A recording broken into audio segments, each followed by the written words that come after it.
નમસ્કાર વિદ્યાર્થી મિત્રો, મારી યુટ્યુબ ચેનલ સંજય પટેલમાં આપ સૌનું હાર્દિક સ્વાગત છે.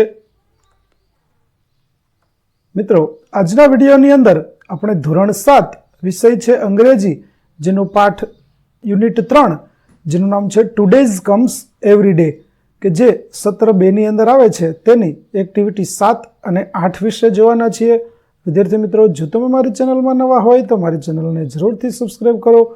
વિડીયો સારો લાગે તો લાઇક કરો, શેર કરો અને બેલ નોટિફિકેશન ઓન કરો, જેથી મારા આગળના નવા વિડીયો પણ આપને મળતા રહે.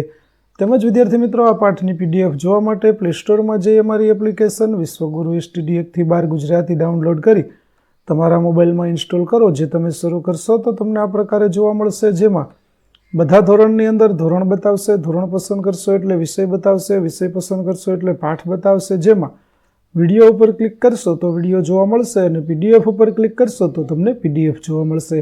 તો આશા રાખું છું અમારી એપ્લિકેશન આપ સૌને ગમશે. જરૂર ડાઉનલોડ કરજો, જે એકદમ ફ્રી છે. કોઈપણ પ્રકારના ચાર્જ વગર તમે વિડીયો અને પીડીએફ જોઈ શકશો. તો ચાલો મિત્રો, હવે શરૂ કરીએ પાઠ 3 એક્ટિવિટી 7 અને 8. Activity 7, fill the information in the table, એટલે કે આપેલા કોષ્ટકની અંદર ખૂટતી માહિતી આપણે ભરવાની છે. તો ચાલો જોઈએ. દરેક વિગતો છે તેની અંદર આપણે જે જે જગ્યાએ જરૂરિયાત મુજબ લખીશું. અહીં મેં નમૂનારૂપ નામો લખ્યા છે, તમે તમારી રીતે લખી શકો. જુઓ, જેમ કે આઈ એમ સ્વર, હું સ્વર છું, અહીં તમે તમારું નામ લખી શકો. પછી સોનમબેન ઇઝ માય મધર, તો અહીં તમે તમારી માતાનું નામ લખી શકો. ત્રીજું, માય ફાધર્સ નેમ ઇઝ સંજયભાઈ, તો અહીં તમે તમારા પિતાનું નામ લખી શકો. આર્ય એન્ડ નમ્ય આર માય કઝિન્સ, અહીં તમે તમારા પિતરાઈ ભાઈઓના નામ લખી શકો. ત્યાર પછી, I brush my teeth at 7:30 in the morning, હું 7:30 બ્રશ કરું છું સવારે. She brushes her teeth at 5:30 in the morning, તે સવારે 5:30 વાગે બ્રશ કરે છે. He cleans his teeth at 5:30, તે 5:30 તેના દાંત સાફ કરે છે. અને they brush their teeth at 6, તો તેઓ 6 વાગે તેમના દાંત સાફ કરે છે અથવા તો બ્રશ કરે છે. એવી રીતે, આઈ read a story book from 8:30 to 9:30, હું 8:30 થી 9:30 વાર્તાની ચોપડી વાંચું છું. C reads newspapers every day, તે દરરોજ વર્તમાનપત્ર વાંચે છે. હી રીડ્સ ન્યૂઝપેપર્સ, તે છાપું વાંચે છે. ધે રીડ મેગેઝિન્સ, તેઓ મેગેઝિન વાંચે છે. ત્યાર પછી, I go to school at 11, હું 11 વાગે શાળાએ જાઉં છું. She goes to market at 11:30, તેઓ 11:30 બજારમાં જાય છે. He goes to office at 10:30, તે 10:30 ઓફિસે જાય છે. અને they go to school at 11, તેઓ 11 વાગે શાળાએ જાય છે. ત્યાર પછી આગળનું જોઈએ તો, I play cricket in the evening with my friends, હું સાંજે મારા મિત્રો સાથે ક્રિકેટ રમું છું. She goes for a walk in the evening, તે સાંજે ચાલવા માટે જાય છે. He watching TV in the evening, તે સાંજે ટીવી જુએ છે. અને they go to the garden in the evening, તેઓ સાંજે બગીચામાં જાય છે.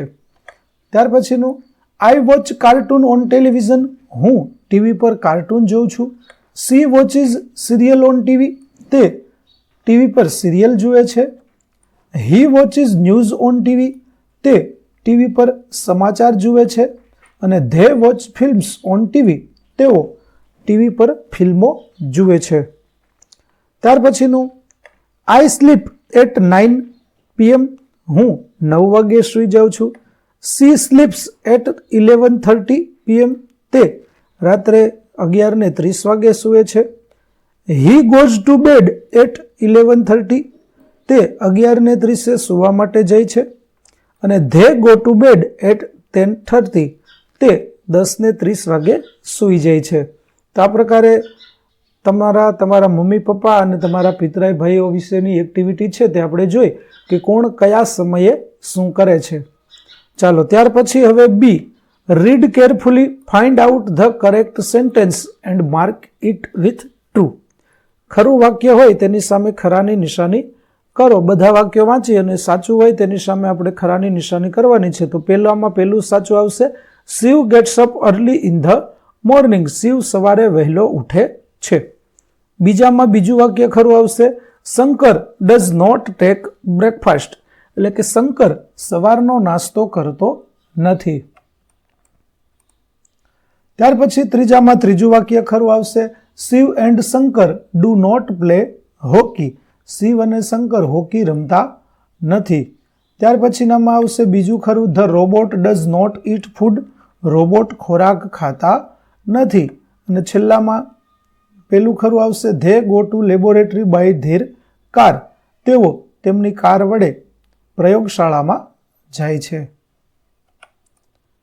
ત્યાર પછી activity 8, read the sentences and fill in the blanks. ખાલી જગ્યા વાક્ય વાંચી અને ખાલી જગ્યા આપણે પૂરવાની છે. પેલું, Shiv drinks tea in the morning અને he does not drink coffee in the morning. તો આ પ્રકારે અહીં જુઓ આપણને ડઝ અને ડ્રિંક બે શબ્દો આપેલા છે, તેનો ઉપયોગ કરી અને આપણે વાક્યો બનાવ્યા. એવી રીતે બીજામાં, Shiv and Shankar play chess અને they do not play table tennis. તો ડુ અને પ્લે તેના વડે વાક્યો બનાવ્યા છે.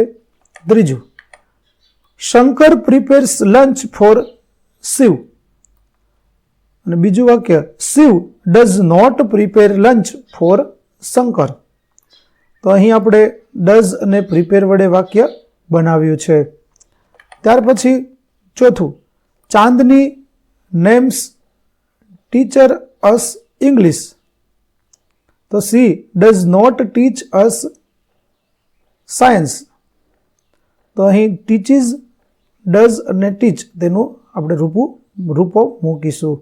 અહીં વિદ્યાર્થી મિત્રો પ્રિન્ટ મિસ્ટેક હોય, અહીં મેમ આવવું જોઈએ, અહીં નેમ્સ થઈ ગયું છે, તેની જગ્યાએ મેમ હોવું જોઈએ. ત્યાર પછી પાંચમું વાક્ય, students read magazine in the library. તો તેનું વાક્ય થશે, they do not read text book there. તો અહીં આપણે રીડ અને રીડ બે જગ્યાએ મૂકીશું. ત્યાર પછી છઠ્ઠું, Shreya sings bhajan in the morning. તો she does not sing in the evening. તો અહીં સિંગ્સ, ડઝ અને સિંગ આટલા રૂપો આપણે મૂકવાના છે. ત્યાર પછી children run in the playground, they do not run on the road. ત્યાર પછીના વાક્યો બનશે, father reads newspaper in the morning અને he does not read in the evening. નવમામાં વાક્ય બનશે, the children eat fruits in the afternoon અને they do not eat them in the morning. દસમામાં વાક્ય બનશે, mother goes for a walk in the morning, she does not go in the evening. તો આ પ્રકારે આપણા નવા વાક્યો છે તેની રચના થશે. તો વિદ્યાર્થી મિત્રો, અહીં આપણી એક્ટિવિટી 7 અને 8 છે તેની સમજૂતી પૂરી થાય છે. આગળની એક્ટિવિટીનો વિડીયો મેળવવા માટે મારી ચેનલને જરૂરથી સબસ્ક્રાઈબ કરો. તેમજ PDF જોવા માટે પ્લે સ્ટોરમાંથી અમારી એપ્લિકેશન વિશ્વગુરુ STD 1-12 ગુજરાતી ડાઉનલોડ કરો, જેમાં આપને ધોરણ 7 તમામ વિષયના સ્વાધ્યાય સોલ્યુશન, સ્વાધ્યાય પોથી સોલ્યુશનના વિડીયો અને PDF મળી રહેશે, જે એકદમ ફ્રી છે. કોઈપણ પ્રકારના ચાર્જ વગર તમે વિડીયો અને PDF બંને જોઈ શકશો. તો આશા રાખો છો અમારી એપ્લિકેશન આપ સૌને ગમશે. જરૂર ડાઉનલોડ કરજો. ફરી મળીશું આપણે નવા વિડીયો સાથે. ત્યાં સુધી આવજો.